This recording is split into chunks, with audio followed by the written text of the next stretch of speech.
আমি আপনাদের সরিষা ফুল এবং তার সাথে মৌমাছি দেখানোর চেষ্টা করছি।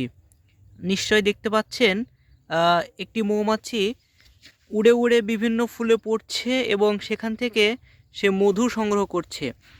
যে মধু অনেক উপকারী এবং আমরা প্রত্যেকেই খাই। বিশেষ করে যখন শীতের সময় তখন কিন্তু আমরা মধু খাই, কিন্তু মধু অনেকেই জানে না এই মধুটা আসলে কিভাবে আহ, তৈরি হয় বা কিভাবে সংগ্রহ করা হয়। এই যে দেখেন, একটি মৌমাছি প্রতিটা ফুলে ফুলে কিন্তু উড়ে উড়ে বসছে এবং সেখান থেকে কিন্তু সে মধু সংগ্রহ করছে।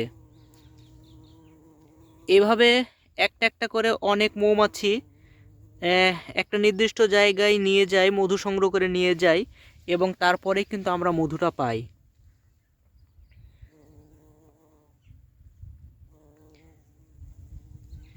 সে কিন্তু একটার পর একটা ফুলে উড়ে উড়ে বসছে। তো এর আগে যদি কেউ দেখে না থাকেন তাহলে অবশ্যই জানাবেন, এবং কে কে প্রথমবার দেখছেন। আর যারা বিশেষ করে গ্রামে থাকেন তারা তো অনেকেই এটার সাথে পরিচিত।